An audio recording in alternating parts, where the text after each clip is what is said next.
Hola, ¿cómo están? Bienvenidos a una nueva edición de Diálogos Burdeos, este programa de reflexión, de conversación, de intercambio de análisis, muchas veces también de proyecciones respecto a lo que significa la tecnología médica en nuestro país y en el mundo.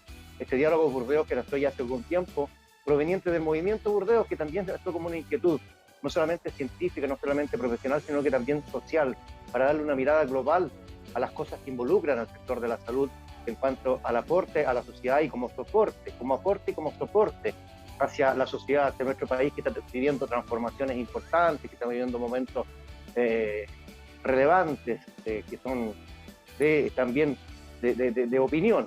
Y hoy en Diálogos Burdeos estamos con una persona muy importante para la tecnología médica en nuestro país, para los tecnólogos médicos, porque estamos hablando del primer tecnólogo médico que se convierte en rector. Hace algunos meses, a fin de año, a fin del 2021, se convirtió en el nuevo rector de la Universidad Mayor, lo que no es poca cosa decirlo, ¿no?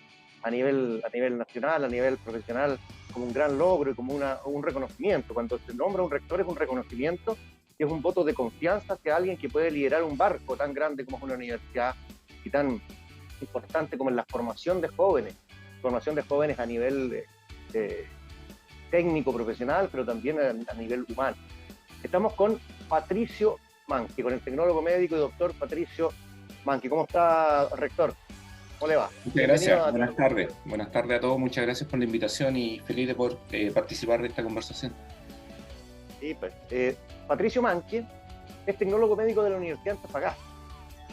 Luego obtuvo su doctorado en microbiología e inmunología en la Universidad Federal de Sao Paulo, en Brasil.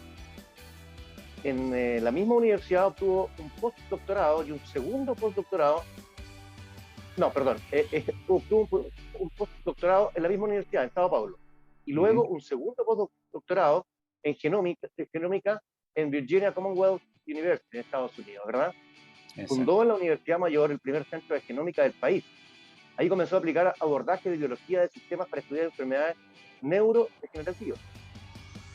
Y también es buen predictor, porque a fines del mes de abril del año 2020, cuando recién estaba llegando la pandemia, había llegado hace 3, 4 semanas apenas, en Radio Agricultura, creo que fue el 27 o 28 de abril, en Radio Agricultura dijo que las primeras vacunas contra el virus iban a llegar antes que terminara ese año. Y así fue, tal cual como lo dijo Patricio Manque, así fue. Ese es el currículum profesional.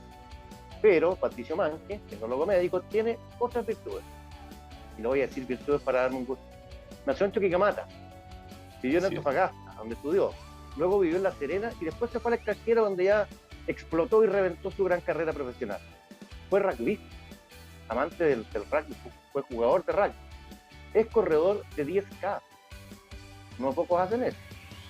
Toca la guitarra y además, como si fuera poco, es hincha de Cobreloa. Así es. Felicitaciones por todo esto, Patricio. ¿Cómo estás? Bien, muchas gracias. Bueno, este es un poco un perfil de Patricio Manque que nos sirve para comenzar la conversación.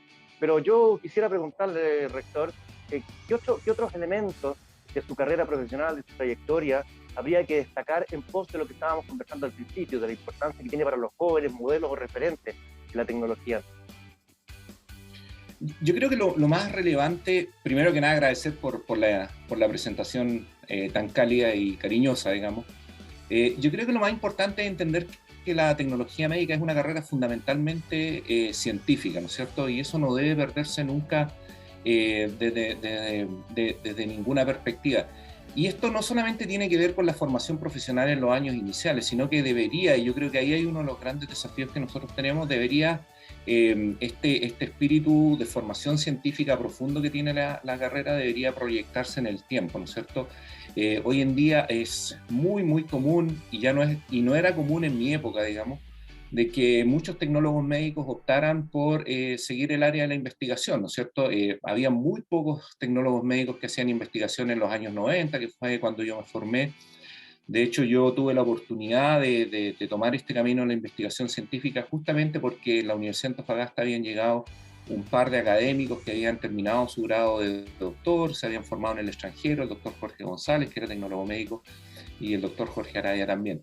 Entonces yo creo que también eso es un elemento a destacar. Yo creo que tenemos que reconocernos en nuestra profesión como una profesión que tiene un componente científico muy, muy importante y que deberíamos explotarlo mucho más. Y yo creo que eso se va perdiendo conforme la formación va avanzando y ya después cuando uno entra a trabajar, sobre todo en el mundo asistencial, esto se deja desarrollar y yo creo que ahí está el gran desafío que yo veo para la formación de los jóvenes tecnólogos médicos. Estamos en Diálogo Burdeos con Patricio Mansi, por supuesto, estamos con Verónica Rosales y con Marcelo Centeno y que van integrando otros tecnólogos médicos del movimiento Burdeos. Verónica. Hola Patricio, bueno, primero que nada un orgullo que esa casa de estudios te tenga a ti como rector. Siento que es súper importante tu posicionamiento, además que creo que te lo mereces por el perfil que tú tienes. Y yo te quiero llevar a un ámbito que tiene que ver cómo tú sientes desde el punto de vista de la educación o ves como una necesidad el tema de que existe una reforma en educación a nivel nacional y que también tiene que ver con seguramente los años de formación, que tienen todas las carreras que son tan largas, que tiene tal vez que ver cómo certificamos a los docentes, ¿cierto? Porque yo siento que las universidades han caído en ese tema que da lo mismo quien le vaya a hacer clase a los estudiantes, tenga o no tenga preparación para ser docente. ¿Te fijas? Hay ciertas cosas mañas que ha ido adquiriendo nuestro sistema educacional que son bastante importantes en la formación de un profesional, sobre todo cuando es de salud. Entonces mi foco va en, ¿tú visualizas la necesidad de una reforma educacional? Yo creo que sí, yo creo que lo primero que me gustaría decir es que yo creo que hemos perdido el foco en la discusión de la reforma en general, de las reformas de educación, que apuntan mucho a aspectos que tienen que ver con aspectos económicos, por ejemplo, la gratuidad, que tienen que ver con el bien público, entendido como una función universitaria, que obviamente es totalmente relevante, pero yo creo que no hemos podido conducir una discusión que yo creo que se ha postergado demasiado, ¿no es cierto?, que tiene que ver con qué carreras nosotros vamos a necesitar para el futuro desarrollo del país, ¿no es cierto? Yo creo que ahí está la discusión. Primero que nada, porque nosotros tenemos además ventajas competitivas que se han ido perdiendo en función del tiempo, ¿no es cierto? Hoy día las carreras son, en mi opinión, muy largas. Yo creo que nosotros deberíamos tender a tener el modelo 4.1, que en la práctica son 4 años de pregrado más un magíster. Yo creo que los tecnólogos médicos deberían tener ese modelo de 5 años, pero que eso es el modelo denominado 4.1, que en la práctica tú haces un pregrado de 4 años más un año de especialización más profunda en el área que tú tienes de interés. Y nosotros comenzar a repensar un poco lo que está ocurriendo. Y acá me quiero extender un poco porque yo creo que es muy relevante, pero hoy día se comienza a hablar mucho de la revolución de la medicina de precisión, ¿no es cierto? Hoy día hablamos de medicina de precisión, de oncología de precisión. Yo además soy investigador del Centro de Oncología de Precisión que tiene la universidad. Y lo que nosotros hacemos básicamente es, a partir de la información genérica, poder determinar cuál es el mejor tratamiento que un paciente oncológico podría tener, pero eso obviamente se aplica a todas las enfermedades, ¿no es cierto? Y ahí yo veo que efectivamente hay un espacio en términos de cómo nosotros formamos a nuestros profesionales y lo que está ocurriendo en el futuro, ¿no es cierto? Entonces hoy día hablamos de secuenciación masiva de DNA, de identificación de aquellas variantes que tienen implicancias terapéuticas, que tienen implicancias en la predicción de la sobrevida de los pacientes o del tipo de tratamiento que van a llevar y todo eso. Y eso en realidad no se traduce efectivamente en nuestra formación, que continúa siendo más o menos la misma formación que yo tuve en la universidad en los años 90. Entonces ahí hay un tema que es tremendamente preocupante, porque yo creo que con eso los tecnólogos médicos van perdiendo espacio en eso, porque hoy día hay un componente interpretativo muy grande de la medicina moderna. Hoy día la medicina de precisión, la medicina genómica también, que se denomina la consejería genética, que es un área que nosotros deberíamos estar ocupando, no estamos ahí, ¿no es cierto? Están un montón de otros profesionales que yo creo que nosotros deberíamos repensar un poco la formación que nosotros tenemos. Por ejemplo, también tiene que ver mucho con la posibilidad de aplicar este entrenamiento científico que nosotros tenemos, esta formación científica, para generar nuevos ensayos, ¿no es cierto? Yo hablo desde la perspectiva de laboratorio clínico y de hematología, que era mi formación, pero eso también se aplica a todas las áreas, ¿no es cierto? Entonces, Por ejemplo, de partida hoy día, muchos de los test genéricos que se hacen, que fueron desarrollados en Estados Unidos, responden efectivamente a la genética poblacional de la población americana, que es una población diferente en nuestra genética, y por lo tanto nosotros deberíamos ser capaces de adaptar esos test. ¿Quién hace eso? Y ahí nosotros tenemos las competencias profesionales, ¿no es cierto? Tenemos formación en bioquímica, tenemos formación en biología molecular, tenemos formación en genética, y ahí deberíamos estar ocupando esos espacios. Yo creo que no hemos ido ocupando esos espacios. Entonces, lo que yo creo que nosotros tenemos que hacer es sentarnos a reflexionar profundamente y mirar los próximos 4 o 5 años, ¿no es cierto? Decir hacia dónde va el mundo, y esto está también transformando las universidades, ¿no es cierto? Las universidades en el pasado, yo creo que tenían un componente que era muy relevante, porque uno tenía mucho el profesional destacado que hacía clase, había una formación que era como de maestro estudiante y todo lo demás. Pero yo creo que hoy día lo que tenemos que introducir también, tenemos que fortalecer, digamos, la formación de posgrado en nuestros académicos, de tal forma que te vayan introduciendo estas herramientas de investigación, de resolución de problemas. Porque fíjate tú, o sea, por un minuto lo que ocurrió con la pandemia, ¿no es cierto? No existía antes para diagnosticar este virus. En menos de un mes nosotros fuimos capaces de secuenciar el genoma, entenderlo completamente, pudimos desarrollar PCR y todo. Y en ese tipo de cosas nosotros deberíamos estar preparados profesionalmente con las herramientas para poder responder de forma rápida a todo esto. Y yo creo que eso tiene que reforzar el conocimiento. Entonces yo creo que finalmente... yo creo que también lo que hay que reflexionar un poco es el tipo de formación que nosotros entregamos. Yo creo que por un lado nosotros entregamos demasiado conocimiento, y hoy día el conocimiento es accesible en todos lados. Es decir, ¿por qué voy a asistir a una clase de inmunología que doy yo, por ejemplo, si está el mejor inmunólogo del mundo disponible en Coursera, ¿no es cierto? Que fue mi profesor, o que fue el profesor de mi profesor, la persona que escribió el libro que todos nosotros estudiamos. Entonces, la diferencia es que, bueno, yo te puedo contar mi experiencia, y yo creo que o yo puedo estar trabajando de lado a lado contigo para ayudarte a resolver un problema, y por lo tanto nosotros tenemos que ir disminuyendo un poco, en mi opinión personal, digamos, la cantidad de conocimiento que nosotros entregamos, para irla reemplazando por habilidades que tienen que ver, por ejemplo, con cosas como la resolución de problemas, o utilizar estrategias que se basan en el uso de la investigación, o en la resolución de problemas o desafíos, como lo mencioné inicialmente. Entonces yo creo que ese es un poco el escenario que nosotros deberíamos ir transitando. Muy bien, estamos con Patricio Manque, el rector de la Universidad Mayor, desde hace algunos meses, tecnólogo médico, el primer tecnólogo médico en convertirse en rector de una universidad. Teníamos la duda, ¿en Chile o en el mundo? ¿El rector tecnólogo médico? No sé, en Chile creo que sí, ahora en el mundo no sé. La galaxia. La galaxia, digamos. Latinoamérica quizás, ¿eh? Por lo menos, Latinoamérica yo creo, ¿no? Bueno, Marcelo, también tiene inquietudes para el rector Manque. Sí, saludar al rector Manque y agradecerle por participar con nosotros en este diálogo Burdeo. Pucha, me hace mucho sentido lo que él dice. Creo que nuestro sistema de educación superior necesita una reforma, ¿cierto?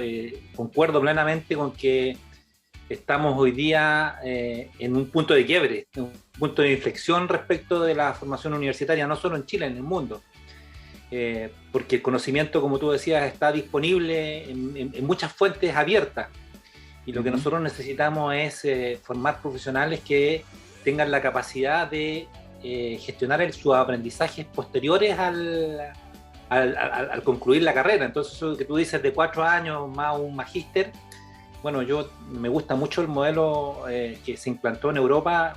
Estudian 2 años y medio, estudian después 1 año un magíster, estudian y pueden entonces profundizar. Nosotros en Chile todavía, por lo menos en mi área, yo siempre digo que formamos un poco un maestro chasquilla, ¿ya? El tecnólogo médico de radiología y física médica, o de imagenología, como le llaman algunos, sabe un poquito de medicina nuclear, sabe un poquito de radioterapia, sabe un poquito de escáner, sabe un poquito de resonancia magnética, sabe un poquito de mamografía, pero en realidad no es especialista en nada y sabe de todo. Cosa que es súper difícil de aplicar después en la vida profesional, y por lo tanto uno empieza a trabajar y recién ahí se empieza a formar en una determinada área. Entonces, yo no sé si tú crees que esta reforma que se debe hacer a la educación superior, disminuyendo la cantidad de años del pregrado y entregando una formación un poquito más centrada en la capacidad de autogestionar el conocimiento de los profesionales, no solo de los tecnólogos médicos, sino que de todos los profesionales, porque esto es una cosa generalizada a nivel del mundo, ¿cierto? Están estudiando 3, 4 años en Europa, en Estados Unidos, y nosotros todavía seguimos con 5 años, ¿cierto? O con 6 años o con 7 años en las carreras más tradicionales. ¿Crees que hay disposición de las universidades en general a hacer esta reforma? Sí, yo concuerdo totalmente con lo que tú planteas, y yo creo que esto se extiende no solamente a la tecnología médica, pero se extiende, yo creo que a todas las profesiones. Hay varios modelos interesantes, ¿no es cierto? Por ejemplo, está el 4.1 que yo te mencionaba, ¿no es cierto? Que es 4 años de pregrado más 1 año de magíster. Hay otro mucho más interesante, en mi opinión personal, que es el 3-2-3, digamos, que son 3 años de pregrado, 2 de formación de posgrado y 3 más de doctorado, ¿no es cierto? En la práctica yo creo que ese es un modelo que es muy atractivo, sobre todo para profesiones como la nuestra, que tiene un fuerte componente científico. Yo creo que eso se tiene que dar, es una discusión necesaria, porque estamos perdiendo en esta carrera, ¿no es cierto? Los chicos en Estados Unidos, donde yo viví más de 12 años en Estados Unidos, en la Universidad de Virginia, ¿no es cierto? Y ahí lo que uno veía es que los chicos hacían 4 años de universidad, después se metían a los programas de doctorado, o incluso los mismos tecnólogos médicos hacían 1 año más y tenían otro tipo de formación mucho más profunda en un área específica del conocimiento. Yo creo que eso es muy importante. Lo segundo que tiene que ocurrir, que yo creo que también vamos a tener que reflexionar, digamos, tiene que ver con los modelos educativos, ¿no es cierto? Es decir, yo creo que irnos alejando un poco de simplemente entregar conocimientos para entregar herramientas de gestión del conocimiento, como lo definiste perfectamente tú, ¿no es cierto? Hoy día nosotros, yo por lo menos la Universidad Mayor, hoy día estamos reflexionando sobre qué tipo de formación curricular nosotros queremos, y nosotros nos estamos moviendo a poner la investigación al centro del proceso formativo. Y eso tiene que ver con la idea de que tú efectivamente puedas entregarle al estudiante todas estas herramientas que tienen que ver con la investigación. No hay que olvidarse que hasta hace 2 años atrás nosotros no teníamos idea, nadie había estudiado nada que tuviera que ver con COVID, ¿no es cierto? De repente, en un periodo muy, muy corto de tiempo, todos nosotros aceleramos nuestra formación, y eso fue basado en investigación, fue basado en tener una lectura crítica de lo que se estaba publicando, en cómo podemos adaptar todo el conocimiento que se está generando en nuestro propio entorno en realidad. Entonces, un modelo basado en la generación de competencias, simplemente yo creo que hay que trasladarlo a centrarse en el uso de las herramientas de investigación como un elemento fundamental, porque cuando tú tienes esas herramientas, después la adaptabilidad a los nuevos desafíos del futuro van a ocurrir muy, muy rápidamente. Solamente para que ustedes tengan un dato, ¿no es cierto? El primer genoma humano nosotros costó $3.200 millones en ser secuenciado, fueron cientos de laboratorios en el mundo, en Estados Unidos fundamentalmente, que participaron, pero también en otros lados del mundo, y nos llevamos alrededor de, no sé, yo diría 12 o 15 años en completar uno. Hoy día un genoma humano cuesta menos de $1.000, nos demoramos un par de horas y lo puedo hacer en mi propio laboratorio acá en Huechuraba, donde está el centro genómico. Entonces, realmente la capacidad tecnológica, el avance y con esto la formulación de nuevas preguntas donde no tenemos la más mínima respuesta, digamos. Hoy día, por ejemplo, hay muchas cosas que se están haciendo en términos de medicina preventiva, ¿no es cierto? Está el denominado de P4 Medicine, ¿no es cierto? Que tienen que ver, por ejemplo, con cosas como relojes biológicos, es decir, determinar la edad biológica que tiene una persona. A partir de eso uno puede tomar mejores decisiones en términos de farmacología que se puede aplicar, en términos del monitoreo que se tiene que hacer para enfermedades crónicas, inclusive cáncer. Todo eso está cambiando a una velocidad tan grande que seguir transmitiendo conocimiento simplemente no va a ser suficiente. Y por lo tanto lo que tenemos que transmitir es la habilidad de encontrar ese conocimiento, y eso tiene que ver un poco con la investigación. Yo creo que esos son los grandes desafíos. Estamos en Diálogo Burdeos, este programa de conversación, reflexión, en fin, emanado del movimiento Burdeos, que tiene muchas inquietudes, no solamente científicas, sanitarias, sino también sociales, académicas, en fin. Y estamos con el rector de la Universidad Mayor, Patricio Mann, y se ha sumado otro tecnólogo médico a esta conversación, que es Francisco Figueroa. ¿Cómo está, Francisco? Bienvenido a este capítulo de Diálogo Burdeos. Hola a todos, disculpen que me incorporara más tarde, pero estaba en un foro de FONASA viendo cómo podemos solucionar los problemas que tiene FONASA con respecto al sistema de salud pública. Por eso que me disculpa, Patricio, que en realidad no me pudiera conectar antes. No, por supuesto. Gracias, gracias por tu presencia. No, gracias a usted por la invitación. Yo quería hacer una pregunta. Yo había pensado hacer una pregunta desde la opinión pública no especializada, porque yo soy periodista, no soy tecnólogo médico, respecto al futuro de la formación en la tecnología médica en nuestro país, pero entiendo que Patricio, el rector, ya ha profundizado en esto. Pero quisiera preguntar yo otra cosa. Esto que se nos cruzó de repente, así como en vertical, así como diagonalmente, que fue la pandemia, que no era esperable y remeció al mundo y lo sigue remeciendo hasta ahora, sin duda que ha cambiado la valoración de la sociedad en general y en todos los países de los profesionales de la salud.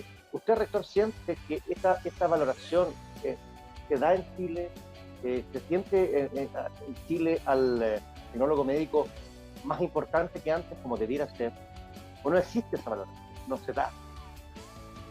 Hablo incluso en temas remuneracionales para los profesionales de médica. Claro. Yo ahí es para mí es un poco más complicado responder, porque yo no estoy inmerso, digamos, en el mundo de la tecnología médica del día a día, ¿no es cierto?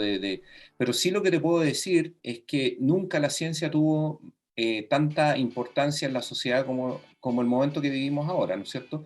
Si lo que yo siento, y eso es verdad, porque por de pronto la gente se familiarizó con conceptos como PCR, test de antígeno, se habló de secuenciación, de la necesidad de hacer epidemiología molecular. Mi mamá me preguntaba el otro día cuál era la cepa que estaba circulando con mayor frecuencia en Santiago, ¿te fijas? Entonces hoy día hay y es un momento muy importante para la ciencia chilena, digamos, sobre todo porque históricamente se viene discutiendo de que deberíamos aumentar el gasto en investigación y en ciencia, y yo creo que eso nunca había cuajado, porque la ciencia no era percibida, en mi opinión, por la sociedad como un ente relevante a la hora de hacer las distribuciones de financiamiento.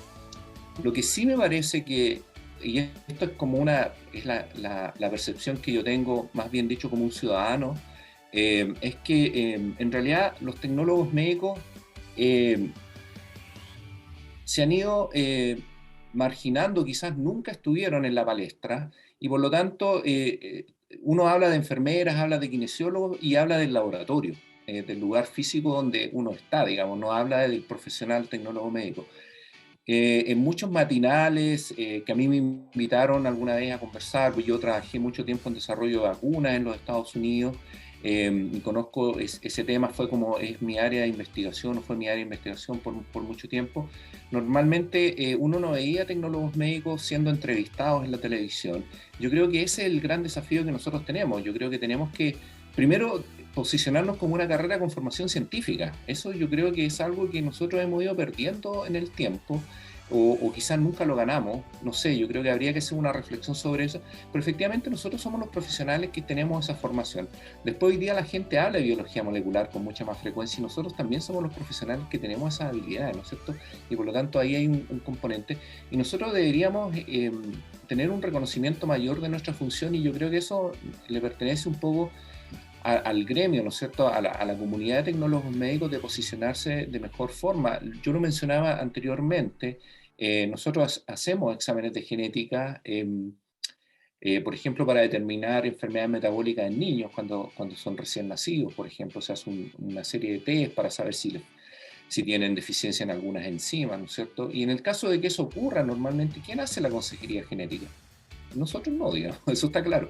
Y eso es preocupante, digamos, porque en el fondo, después de toda la formación que uno tuvo en conocimientos fundamentales, ¿no es cierto?, sobre genética, sobre biología molecular, sobre genómica, sobre clínica, sobre una serie de cosas, al final del día nosotros fallamos, digamos, en traducir todo ese conocimiento, en tener una vocería pública que sea reconocida, en cumplir funciones que nosotros deberíamos estar haciendo.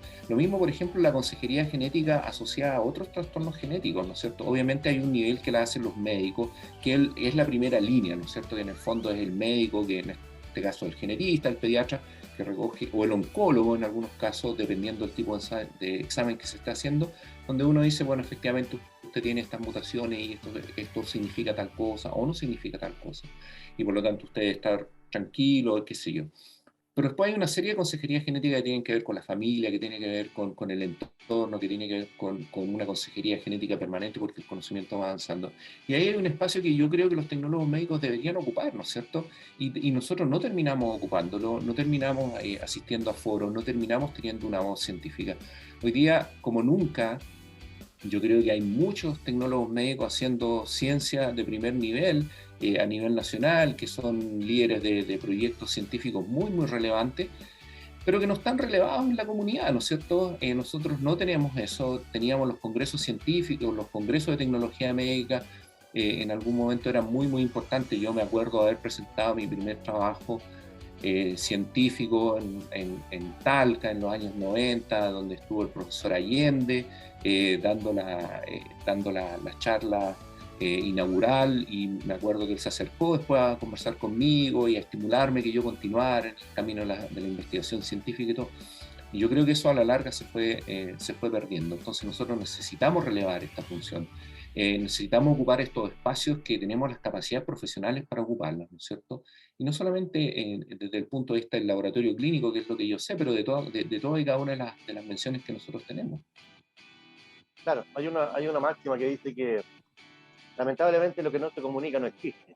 Entonces se va invisibilizando la relevante, no solamente función, sino que el rol esencial de la tecnología médica dentro de todo el sistema sanitario de cualquier país. Marcelo también tiene una pregunta para el rector. Sí, rector, me hace sentido todo lo que dice respecto de la formación profesional, de los cambios que debe haber, y la pregunta tiene que ver con la salud en el mundo ha cambiado. El perfil epidemiológico también ha cambiado, sobre todo en nuestro país. Hoy día tenemos como primera causa de muerte el cáncer. Usted habla del centro de genómica, de la oncología, y yo voy a las mallas curriculares de nuestras carreras, que son todas más o menos copiadas, cambian muy poco entre las distintas universidades, y no logro advertir, digamos, que ese cambio en el perfil epidemiológico esté traducido, digamos, en las mallas curriculares, que estemos enseñando la biología molecular, que estemos enseñando la oncología, que estemos enseñando la genómica, la radiómica también, ¿cierto? En el caso de las imágenes moleculares, que es lo que en el área de la medicina nuclear, por ejemplo, hoy día se hace no solo diagnóstico, sino que también tratamiento. Entonces, hace falta una reestructuración no solo de la extensión de las carreras, sino que también de la malla curricular, para poner el énfasis en este nuevo perfil. O sea, hoy día el tema del COVID puso de manifiesto que necesitamos estar preparados para pandemia. El tema del cáncer, hoy día antes del COVID se nos morían 85 personas diarias por cáncer, primera causa de muerte en Chile.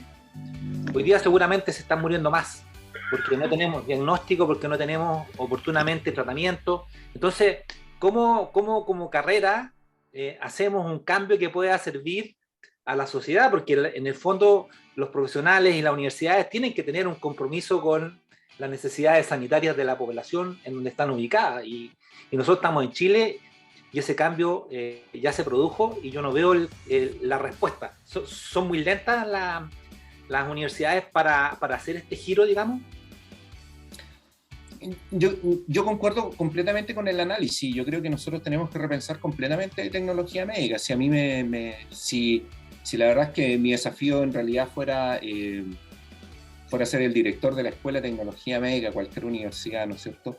Yo creo que lo primero que yo haría sería replantear completamente la carrera en base a mi propia experiencia, ¿no es cierto? En base a la experiencia que yo he ido adquiriendo a lo largo de los años de ver otras universidades en el mundo, ¿no es cierto? Porque hoy día, al final del día, lo que está ocurriendo es exactamente lo que tú dices, ¿no es cierto? El perfil epidemiológico está cambiando, pero por sobre todo los instrumentos que nosotros utilizamos para mediciones de ciertas cosas y la interpretación que nosotros vamos a requerir de eso, hoy día no son tan simples, ¿no es cierto? O sea, en la práctica uno tiene un examen de una glicemia, ¿no es cierto?, que está alterada y la explicación es más o menos simple, ¿no es cierto?, de por qué podría estar ocurriendo eso. Pero hoy día, por ejemplo, una consejería genética a partir de un paciente que tiene un historial de cáncer familiar, ¿no es cierto?, relevante, no es tan simple, ¿no es cierto?, y es dinámica. Y por lo tanto lo que nosotros requerimos son profesionales que hoy día tengan un conocimiento acabado de genética, tengan un conocimiento muy profundo de genómica, tengan un conocimiento muy profundo de esta medicina de 4 Ps que le llaman, ¿no es cierto?, que es del Before Medicine, ¿no es cierto?, este concepto que trajo Littlewood hace ya algunos años, ¿no es cierto?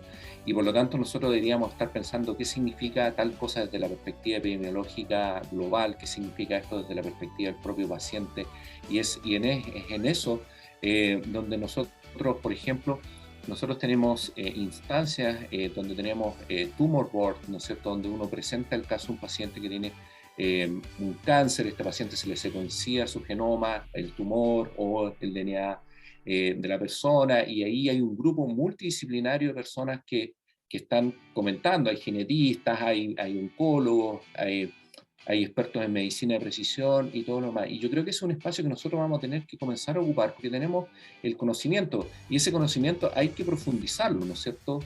Hay que profundizarlo y para poderlo profundizar nosotros lo que tenemos que hacer, y algo que yo he dicho desde mucho tiempo, digamos, desde más que mi perspectiva como rector, porque soy rector hace muy poco tiempo, pero sí como profesor ya por muchos años, digamos, que vamos a tener que comenzar a dejar algún conocimiento de lado que ya está obsoleto, que ya no se aplica, para poder incorporar estas cosas nuevas, porque no podemos seguir alargando las carreras de tal forma de que uno vaya adquiriendo estos conocimientos.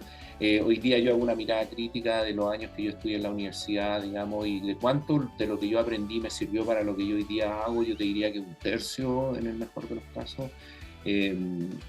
Tuve algunos, y eso es muy común, digamos, es muy común escucharlo. Yo converso en la universidad converso con profesionales de diferentes áreas y todos te dicen más o menos lo mismo, digamos. Entonces lo que nosotros necesitamos es hacer un claustro muy relevante al interior de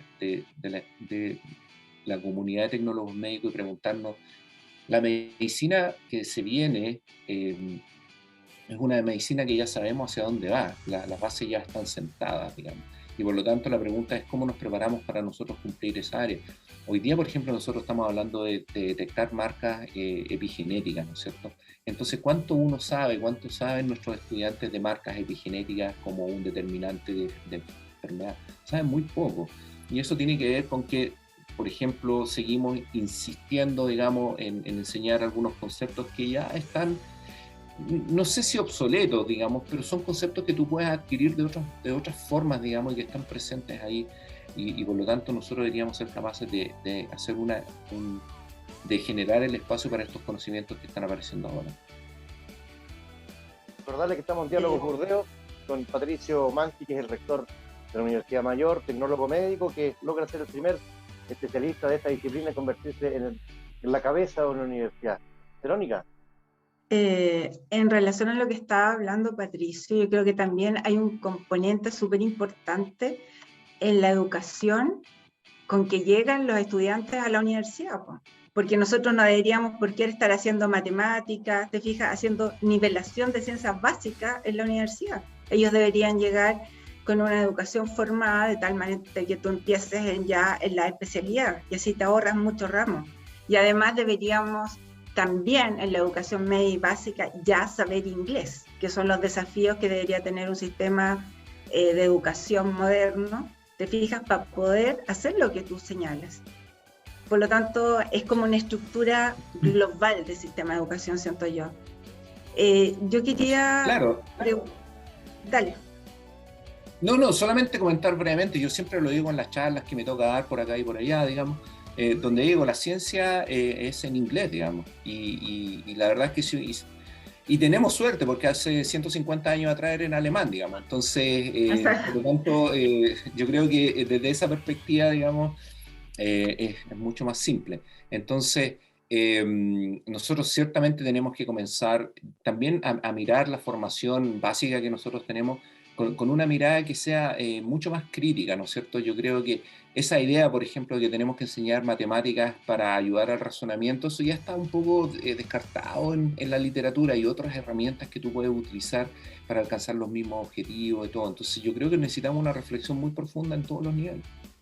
Sí, en relación a esa reflexión profunda, nosotros, yo creo que en un congreso del año 2010, le llamamos a las universidades a replantear la tecnología médica, y muy guiados por el profesor Saror, que decía que teníamos que pensar la tecnología médica pronto en nuestro país, te fijas, con todos los actores, donde las universidades eran uno de los actores más relevantes, y la verdad es que ahí se crea, ¿cierto?, esta asociación de escuelas de tecnología médica, pero la verdad es que los impactos que han tenido han sido igual a cero en los cambios que uno esperaba en ese ámbito. Por lo tanto, es súper complejo. Cada universidad de tal manera tiene sus propios problemas y complejidades, y al final se vuelven entidades casi absolutamente individuales, donde esto de la colaboración, la verdad es que se ve poco, se ve más la competitividad en las universidades que la colaboración. Por lo tanto, yo creo que es complejo. Mi pregunta, yo te quiero hacer una consulta. Tú estás hablando de este cambio, ¿cierto? Del impacto que puede tener la tecnología, la genética en la comunidad, en la población. ¿Cómo conversa, ¿cierto? ¿Cómo vamos a ir haciendo para que la ciencia y la tecnología conversen con la sociedad? Porque hay como una brecha en este país inmensa entre todo lo tecnológico, y que cuando tú vas a ver a un paciente de cáncer al sistema público de salud, te encuentras con que ni siquiera tiene horas para su atención. ¿Me entiendes? En las listas de espera que a este país se lo comen. Entonces, te fijas que son como tantos engranajes que hay que hacer funcionar para que la ciencia, cuando tú la ves, impacte. Porque parece que la ciencia está muy arriba, te fijas, no le hace sentido a la gente. Y a la vez, como no le hace sentido, no te llegan recursos porque nadie los ve tangiblemente, ¿te fijas? Convierte en carne. Claro, y ahí está un poco el gran desafío. Yo creo que ahí es un poco el gran desafío que nosotros tenemos. Hoy día la tecnología está disponible, ¿no es cierto? Hoy día, como te decía yo, te daba este ejemplo, hoy día puedes secuenciar el exoma de una persona, o sea, todos los genes que son, las porciones de genes que son transcritos por menos de $1000 en un par de días, quizás en un par de semanas podrías tener los resultados. Hoy día tú podrías tener perfiles de expresión de inflamación, que antiguamente eran 2 o 3 que uno hacía, hoy día podemos tener 100, 120 cosas de ese tipo. Para que esto haga sentido a la gente, nosotros tenemos que ser capaces de transmitirlo. De que la gente entienda, digamos, de que este avance científico-tecnológico está disponible, y de tal forma que se vaya generando el círculo virtuoso en el cual la población, todo y cada uno de nosotros demande, ¿no es cierto?, diga, bueno, aprovechemos esta tecnología para incorporarla en los hospitales, en los sistemas públicos, los sistemas privados. Es un proceso bastante complejo, pero nosotros, yo creo, y ahí está el desafío para los tecnólogos médicos en general, es comenzar a salir, digamos, del laboratorio, este lugar donde nosotros solamente convivimos, ¿no es cierto?, y no salimos de ahí, ¿no es cierto?, porque en realidad a mí siempre me llamó la atención eso desde cuando yo era estudiante. Nosotros estaban las enfermeras, los kinesiólogos, los médicos y el laboratorio, estaba una única identidad, ¿no es cierto?, y uno raramente conversaba con los médicos, ¿no es cierto?, uno raramente... pese a que en el perfil profesional se sugería que era una parte de un equipo médico y todo lo demás, yo por lo menos, yo ejercí muy poco, digamos, pero la percepción que yo tuve, digamos, es que nunca existió mucho eso. Entonces nosotros tenemos que salir, posicionarnos y decirle a la población, hoy día en general tenemos todas estas herramientas, digamos, que hoy día nosotros podemos hacer en nuestros laboratorios, en las universidades, en una colaboración público-privada, ¿no es cierto?, y que está disponible para la población de tal forma de que esto comience finalmente haga sentido para la gente, y yo creo que por eso el COVID ayudó mucho a hacer sentido un poco eso, de tal forma que nosotros podamos ir avanzando en eso. Es un camino muy, muy largo, digamos, pero hoy día más que nunca estamos más cerca de lo que estábamos ayer, y yo creo que eso es una visión optimista. Así es. Decirle al rector que el movimiento Burdeo en realidad está haciendo un esfuerzo importante y una intención importante precisamente en comunicar a la opinión pública. Y el movimiento Burdeo ha tenido presencias importantes durante este año, advirtiendo de cosas tan relevantes como que la política en un momento fue más importante que el COVID, ya el año pasado, cuando todos recordaremos que Paula Daza dejó su cargo y que sí, que se dejó por la política. Y luego también advirtiendo respecto al avance del cáncer, en fin, ese es como el propósito del movimiento Burdeo. Francisco Figueroa, ¿quieres hacerle alguna pregunta al rector Manque? ¿O vamos con Marcelo? La coloqué en el chat. Pero la puedes hacer también. Ah, ya, sí, no hay problema. Pero puedo ver el chat. A través del celular.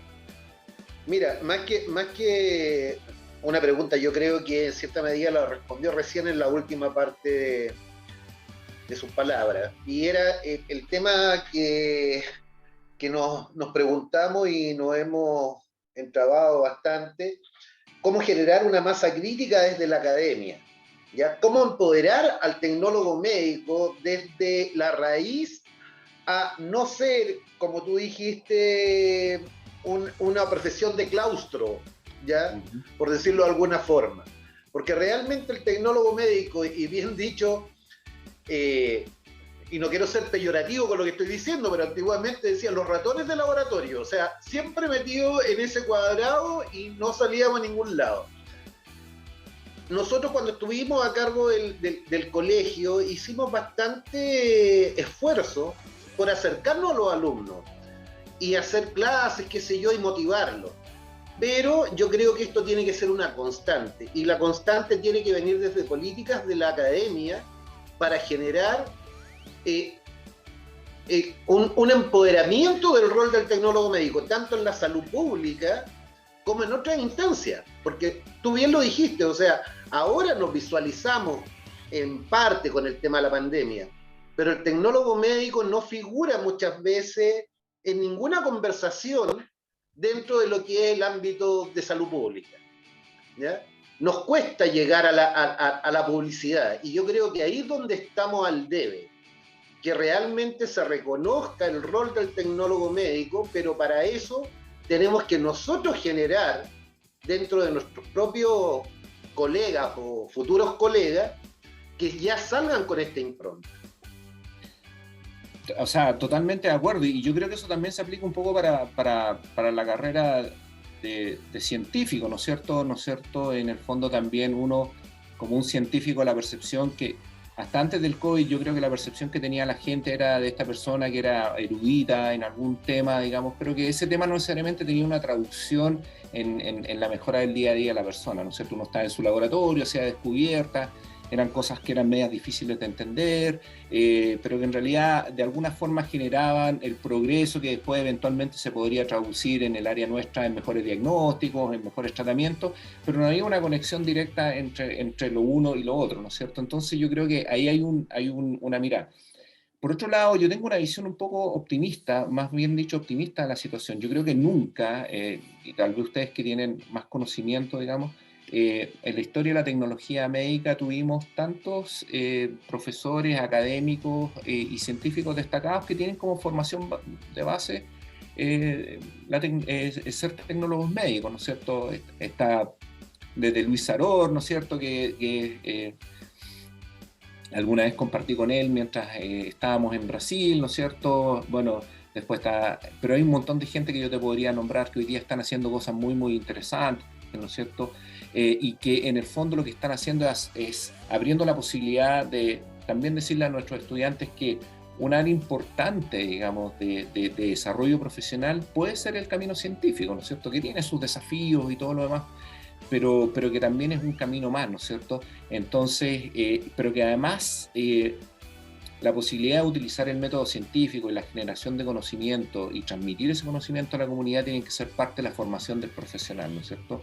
Y nosotros, yo creo que en parte tal vez superados por la cantidad de trabajo que hay en el sistema público o lo que sea, las razones, digamos, nosotros hemos ido perdiendo esa voz, digamos, y yo creo que ahí tenemos que generar un momentum hoy día, a propósito de lo que yo le estaba comentando, para que efectivamente nosotros salgamos a ocupar esos espacios, ¿no es cierto? Que si al final del día, hoy día, gran parte del diagnóstico molecular que se hizo para COVID, por ejemplo, lo hacían tecnólogos médicos, ¿no es cierto? Junto con profesionales, con otros profesionales como los bioquímicos, químicos farmacéuticos también. Pero también en áreas como la genética, yo creo en lo personal que también hay un área de desarrollo muy, muy importante. La genómica en el mundo es una de las áreas más desarrolladas, ¿no es cierto? Y nosotros no estamos ni ahí, o sea, ni siquiera hay un curso de genómica en las mismas universidades, ¿no es cierto? Y yo creo que eso es un desafío pendiente y una conversación que nosotros tenemos. Lo otro, por ejemplo, yo hablaba con algunos directores de escuela de tecnología médica en alguna conversación en algún minuto, entonces tal vez generar la posibilidad, como en otros países la experiencia, yo lo vi en Brasil, pero también lo vi en Estados Unidos, que es la posibilidad de que tú escojas como una formación profesional dedicarte a ser científico, y eso es un camino también válido, y ahí tal vez no deberías hacer un internado en un hospital, sino que hacer un internado en una universidad, en un laboratorio científico, y fortalecer eso, digamos. ¿Te fijas? Entonces yo creo que nosotros tenemos las competencias, estas competencias que ciertamente profundizarlas, pero definitivamente hay un espacio, pero lo más importante de todo, nosotros tenemos que ocupar el espacio público, y el espacio público no lo hemos sido capaces de ocupar desde los años. Yo tengo un gap más o menos importante entre el 96 más o menos que me fui de Chile hasta volví el 2010, algo así. Pero desde el punto de vista de la perspectiva de fortalecimiento de la profesión hacia la comunidad, yo no vi ningún cambio en esos años, de verdad. O sea, yo me fui, cuando volví estábamos más o menos en la misma posición. Yo creo que ahí está el gran desafío.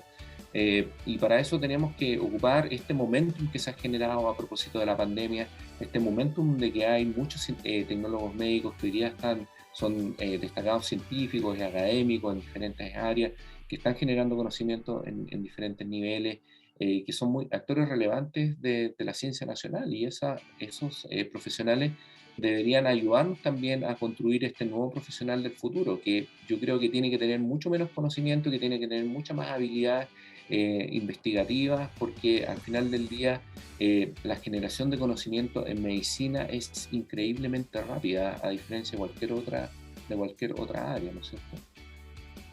En Diálogo Burdeo estamos con Patricio Márquez, tecnólogo médico y rector de la Universidad Mayor, con doctorado en microbiología y inmunología, 2 postdoctorados, tiene una carrera impresionante a tan poca edad, por decirlo también, es importante eso, porque son muchos logros en pocas décadas. Generalmente este tipo de currículum uno lo ve con personas que ya tienen, digamos, 7 décadas, ¿no? Verónica Martelos, digamos, con el rector Márquez. Sí, Verónica, por favor. No, algo, porque ya estamos como llegando al final del programa.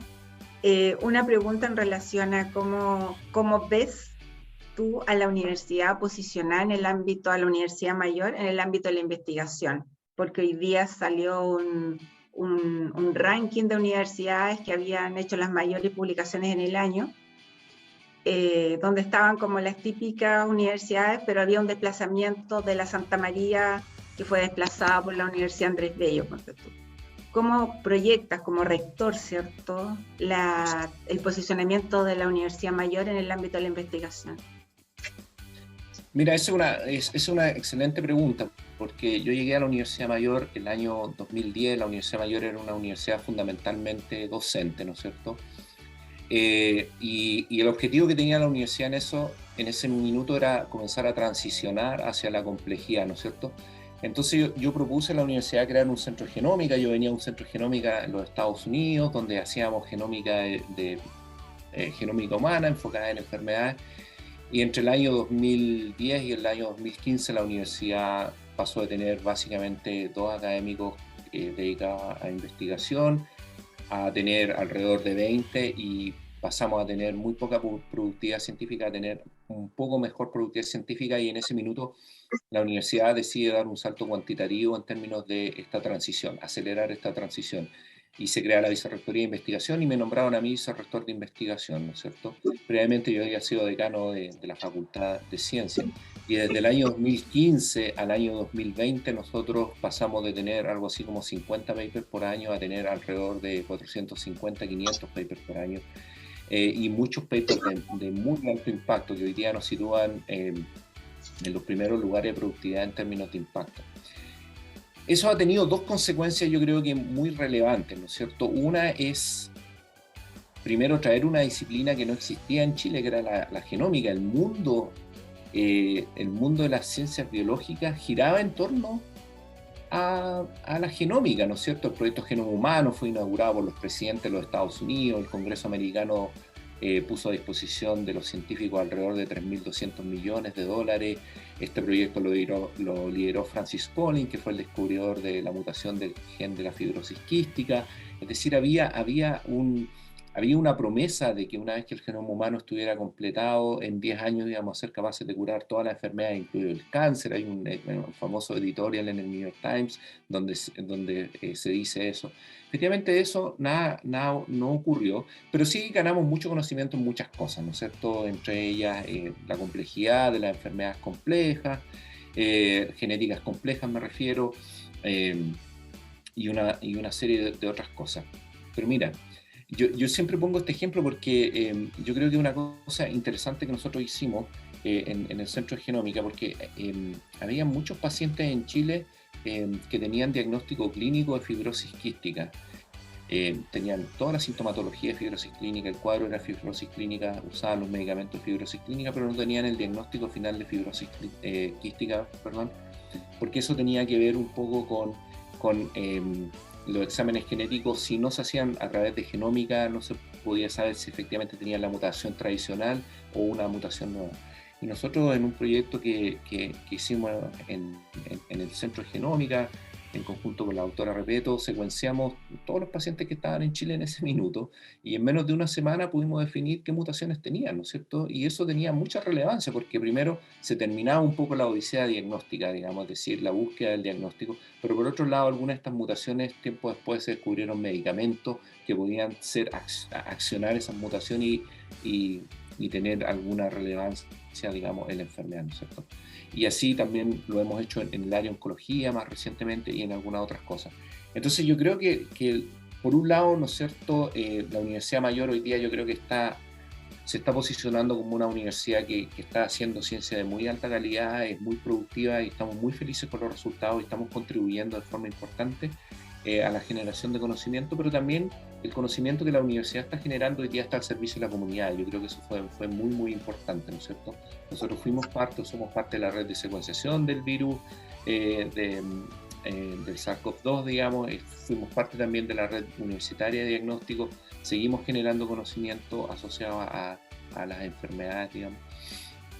Y por lo tanto yo creo que la relevancia es muy, muy alta. Y yo creo que como país tenemos que seguir aumentando la capacidad de poder generar conocimiento. Y para que eso haga sentido, le haga sentido a la población, le haga sentido a la comunidad y le haga sentido al final del día al gobierno, también tiene que producirse lo que se produjo ahora, que es decir, hoy día la ciencia, por de pronto mucha gente comenzó a hablar de vacunas cuando antes no se hablaba de vacunas, y ahí nos dimos cuenta que no podíamos producir vacunas en Chile, que no teníamos esto, que nos faltaba esto otro, pese a que teníamos inmunólogos muy destacados, el mismo caso de Susan Bueno, que es tecnólogo médico de formación, ¿no es cierto?, que está dirigiendo los ensayos clínicos de ensayos clínicos asociados a vacunas en Chile. Estaba el Instituto Milenio de Inmunología, pero no teníamos capacidad de producir vacunas. Entonces hoy día la gente dice, bueno, si tuviéramos que invertir, deberíamos invertir en tener nuestra propia planta de producción de vacunas. Tenemos que relevar el hecho de que la ciencia hoy día está contribuyendo de forma importante al país, esa es la función que tenemos en las universidades, y también al mismo tiempo yo creo que la comunidad de tecnología médica, de tecnólogos médicos, debería comenzar a salir mucho más fuera del laboratorio para relevar el rol que tiene nuestra profesión, que es muy, muy relevante. Rector Patricio Mánquez, rector de la Universidad Mayor, tecnólogo médico, doctor y con postdoctorados más encima. aún más.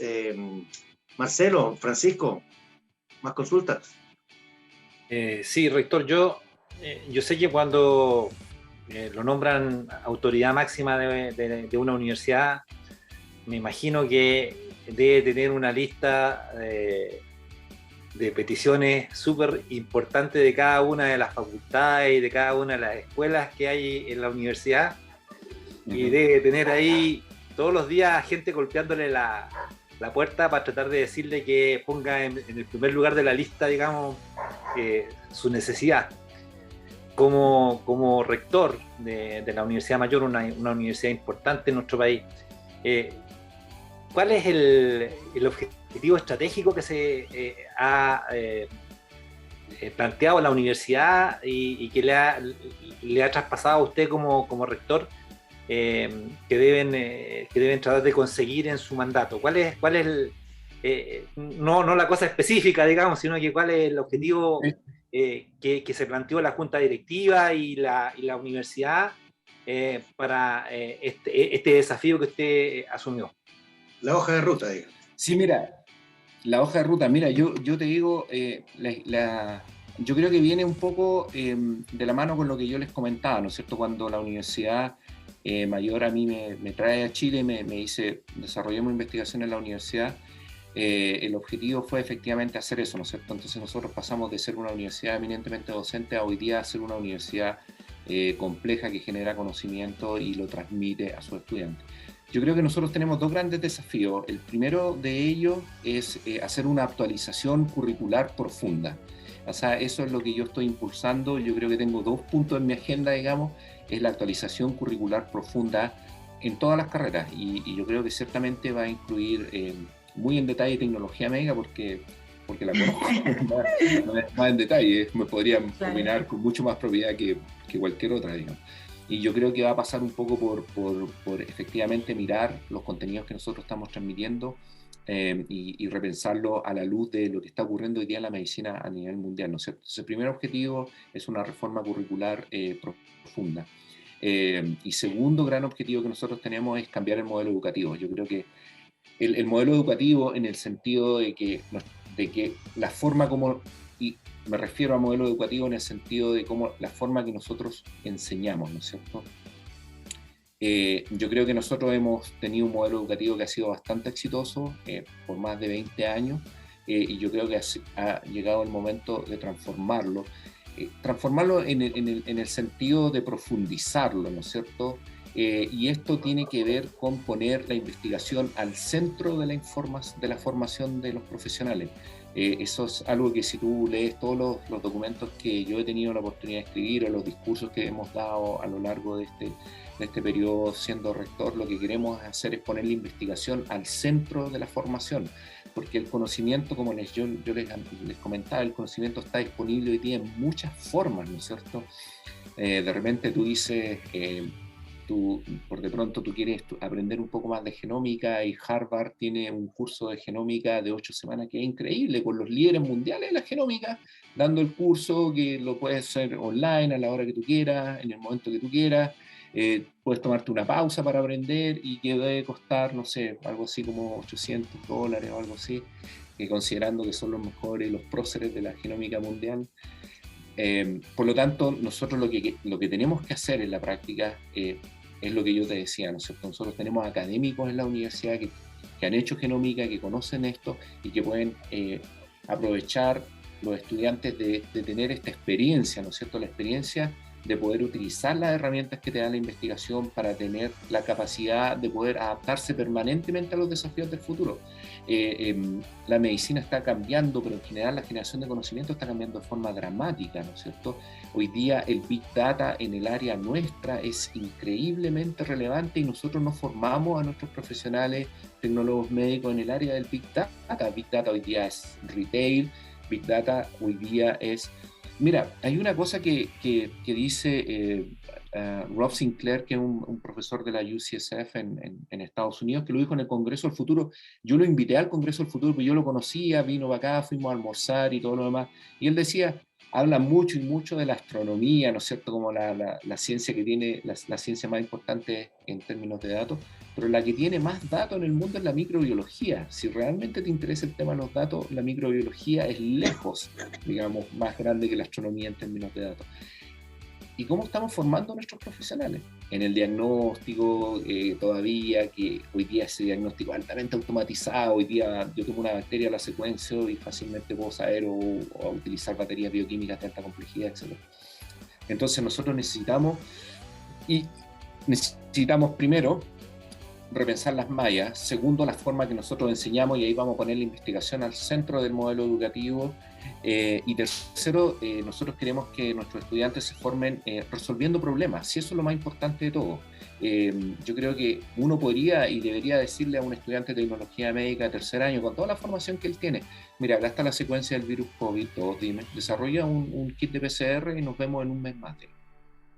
Y tiene las competencias para hacerlo, pero sin duda, digamos. El problema es que no lo hemos entrenado para eso. Lo hemos entrenado para que la calidad del ensayo salga de forma correcta, para que una serie de otras cosas, digamos, que yo en lo personal ni siquiera tuve la oportunidad de conocer. Cuando yo salí de la universidad estaba comenzando esta historia de la biología molecular, ¿no es cierto? Yo tengo una historia, cuando yo me fui a hacer el doctorado, a mí me ofrecieron hacer doctorado o en inmunología o en biología molecular. Dije, biología molecular era como el futuro, se hablaba mucho de biología molecular, y después dije, pero lo voy a hacer en inmunología, porque algo sé de inmunología, de biología molecular, algo tan... Y de repente cuando llegaba a clase, ¿no es cierto?, en el doctorado tú tenías estudiantes que tenían 22, 23 años haciendo doctorado, que sabían biología molecular de una forma muy profunda, y nosotros no teníamos esa formación. Yo terminé haciendo un postdoctorado en biología molecular para intentar cerrar ese gap, digamos. Pero lo que te quiero decir es que nosotros tenemos que acelerar la transformación, y eso pasa por reducir las mallas, por un modelo curricular que ponga la investigación al centro y para que nuestros estudiantes experimenten con problemas reales, ¿no es cierto? ¿Cuál es el próximo gran problema? ¿Qué sé yo? Y eso deberíamos ser capaces de resolverlo, y para eso hay que tener las herramientas. Rector Patricio Mángen, Diálogos Burdeos, ya llegando al final del programa, ¿hay alguna consulta más de parte de Marcelo, Verónica, Francisco, para ir terminando? Mira, una pregunta cortita. ¿Cómo podemos hacer el tema ya que tú estás en el tema de la academia, de que nuestra carrera genere especialidades y no mención? Mira, yo soy partidario en ese sentido, y eso es una de las cosas que nosotros vamos a proponer al interior de la universidad, es que pasemos transicionemos al modelo 4.1, ¿no es cierto?, que son 4 años de pregrado más un año de especialización. Y ese año de especialización es un magíster. Ese es un modelo que ya está aprobado en Europa. También está el modelo 3.2.3, digamos, que son 3 años de pregrado, que me parecen más que suficientes, sinceramente. 2 años de formación de especialidad, y 3 años más si quieres ser doctor y quieres dedicarte a la investigación científica. Me parece que es súper razonable, pero para eso tiene que ocurrir algo que es muy difícil, ¿no es cierto? Yo esto lo digo lo digo desde mi experiencia de profesor, ¿no es cierto? Yo hago clases de inmunología y yo digo, tengo 16 semanas para enseñar el sistema inmune en todo lo que tú te puedas imaginar, ¿no es cierto? Pero si a mí me pusieran contra la pared, yo podría enseñar inmunología en 5 semanas. El resto, claro, son cosas que uno cuenta, que son muy poco frecuentes, hipersensibilidad de tipo 4, qué sé yo, que raramente ocurren, o moléculas del sistema inmune que se activan en escenarios bastante peculiares. Pero claro, tengo 16 semanas para hacerlo, tienes que llegar hasta el final. Entonces lo que yo te digo es que 3 años de pregrado, de formación de pregrado en este modelo de 3.2.3 o en el modelo de 4.1 es muy más que suficiente si nosotros, cada uno de ustedes, se sienta y dice, bueno, yo soy especialista, por ejemplo, en hematología, en radiología, en cualquier cosa que ustedes sean especialistas, y uno dice, si yo tuviera que enseñar esto en 5 semanas, ¿lo podría enseñar? Y la respuesta es sí. Ahora, uno no quiere que eso ocurra porque, bueno, también depende, yo siempre lo decía desde la perspectiva de un profe, bueno, porque a mí me pagan por todo el semestre, qué sé yo, digamos. Pero honestamente, yo creo que nosotros tenemos que tener esta mirada global y tenemos que reducir nuestra formación. Si yo te digo, estas 5 semanas que yo enseño inmunología, el resto, si aparece algún día este profesional se encuentra con la activación del CD44, que yo no lo enseñé en clase, que era la clase número 12, bueno, va a ir a Google, lo va a encontrar, va a ir a Coursera, lo va a encontrar, va a ir a Harvard, MX, lo va a encontrar, o donde quiera que lo encuentre. Hoy día los libros están disponibles, y como tú ya tienes el lenguaje, tú sabes cómo leer un libro con lectura crítica, cómo leer un paper con lectura crítica, no deberías tener absolutamente ningún problema en interpretarlo, y por lo tanto no es necesario que yo te dé tantas docencias, pero sí lo que yo te podría decir es, bueno, vamos a hacer 5 semanas de inmunología y las próximas 5 me gustaría que diseñaras un test para, por ejemplo, detectar tolerancia o intolerancia a la lactosa en un recién nacido. ¿Cómo lo harías de una forma diferente? Y la persona debería ser capaz, y nosotros tenemos esas capacidades.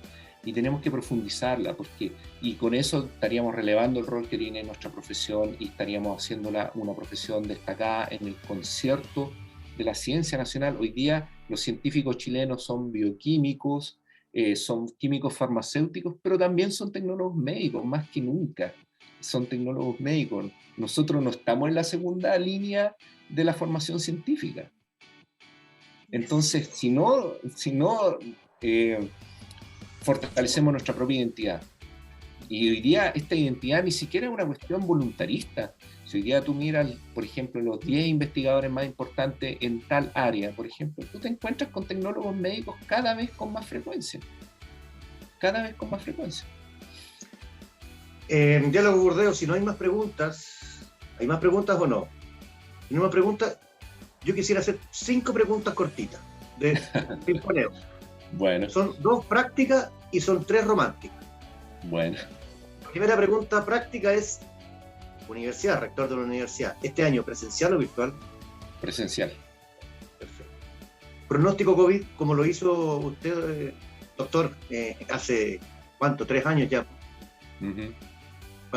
Finales... ¿Cuál es el pronóstico COVID de ahora? El pronóstico COVID es que vamos a terminar en una endemia para finales de año y nos vamos a ir vacunando como lo hacemos con la influenza. ¿Permanentemente? Permanentemente, y va a ser una enfermedad viral más. Ahí se acabaron las preguntas prácticas, vamos a las preguntas románticas. ¿Cobreloa sube a primera vez este año, no? ¿A primera vez? Sí. Yo creo que sí. Como nunca, estamos más cerca que nunca. ¿Qué es lo que más le gusta tocar en guitarra? Me gusta tocar mucho indie rock, música rock en general. Y la última: ¿cuál es el orgullo de ser tecnólogo médico?